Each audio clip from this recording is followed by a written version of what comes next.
it's day 3 now in Coron. So another set of island hopping na naman po tayo. This time is we'll be doing the Ultimate Island Tour. 3 islands siya na bibisitahin. This time, the islands are far from the town of Coron. We will be visiting... Ay, Diyos ko. Kakahingal talaga sa hotel namin. We'll be visiting Malcapuya, Bulugdos, and Banana Island. Si Kuya, diba?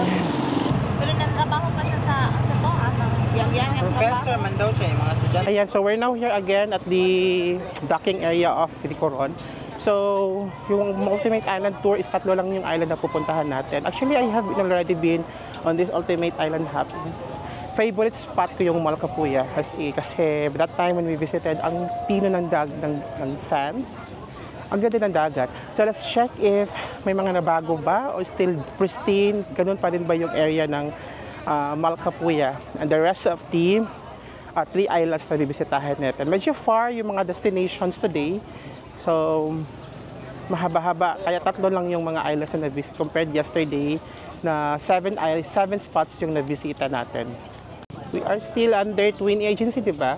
Twin pa rin to? Yes po. We're still under the Twin Agency. The same agency that we had yesterday, but the different guide. Please, watch your step.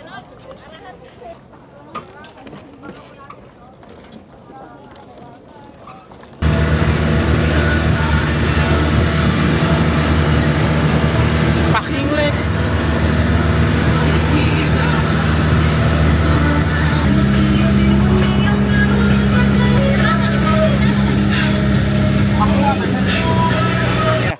Ayan, so we have arrived here at the Malcapuya, guys.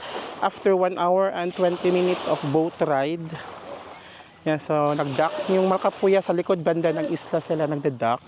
So we have to walk over there para sa kanilang front beach. Ayan. So yung island daw, ng buong island na Malcapuya is already bought by someone who is in the Boracay daw, or yung Boracay daw mismo yung nagbili. Something that. Sa tour na ito talaga yung pinaka-perfect, pinaka-paborito ko na spot na island, tas yung Malcapuya. Ano? Dito pala makikita mo na yung lush greenery of the water. Guys, meron ditong parang viewing deck sa Malcapuya. Ayan, oh. You can climb there pero masyadong steep yung daan, tsaka mabato. So hindi ko na i-risk yung aking life there. So makikita daw yung overlooking ng Malcapuya. But of course, makikita din naman natin ang overlooking ng Malcapuya sa ating drone.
Oh my God, guys, look at the crystal clear water of Malcapuya. You know what, that is why Malcapuya is really my best island here for me in Coron. Because really, it really gives, it's giving, and it's really fulfilling, and it's just free. Bahala na yung init na yan. Oh my gosh, look at that Malcapuya, guys. Oh, ganda talaga ng Malcapuya dagat. So after here sa Malcapuya is sa Taytayan Island pala kami, guys. It's Taytayan pala, so wala kaming Bulugdos sa Taytayan. Si Kuya among guide. So after this sa Taytayan, doon kami magla-lunch. From here sa Malcapuya is 25 minutes boat ride going to Taytayan. And we'll be having our lunch there.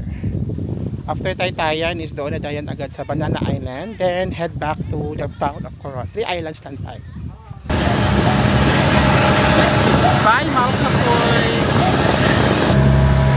Tay-tay!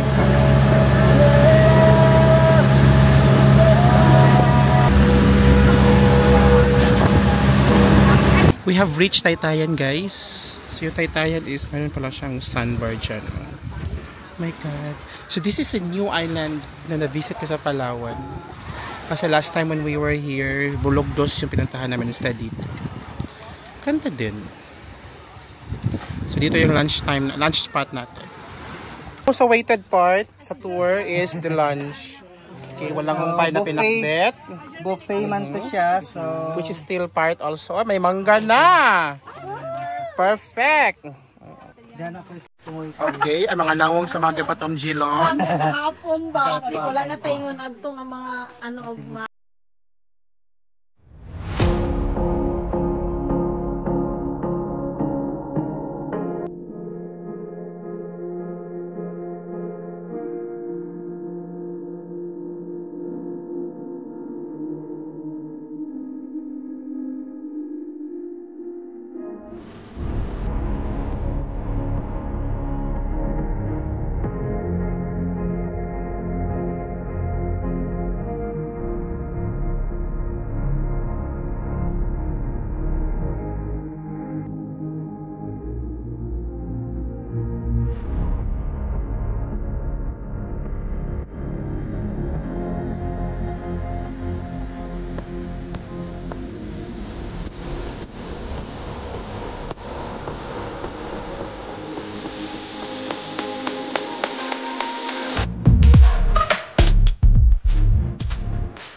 We have arrived at our last island, Banana Island.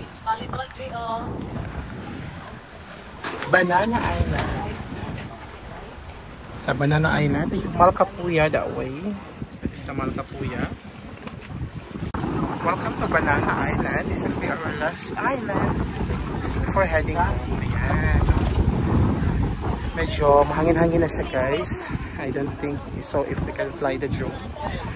Tinawag siya na Banana Island kasi overview daw, it looks like a banana leaf yung shape ng island. Kaya tinawag siya na banana. Dito sa Banana Island, guys, is makikita mo na ang Bulogdos. Ayun doon. Bulogdos na yan siya. That area, yan na yung Bulogdos. Tapos, katabi lang yan, Two Seasons Coron. And over there sa harap,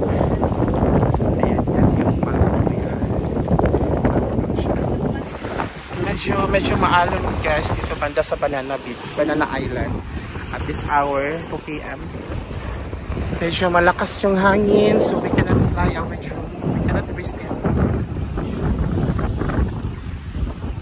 And so that area, yun yung Bulogdos dyan, ganda din dyan.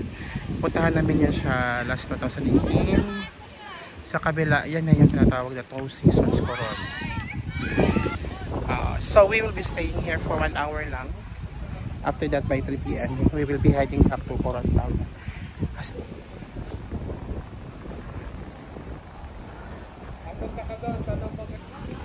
Diyan, guys, may tendahan.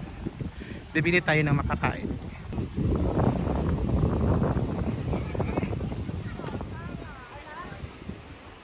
Mga ano sila, guys, so may mga hammocks. I remember before the 2018, daming tao nung last time may. Then meron na silang mga rooms din. I'm wondering ko paano yung transportation dito galing sa town proper. Walang masyadong ganap sa Banana Island, so I guess I'll be heading back to the boat na para umuwi. O doon ako maligo banda sa may boat.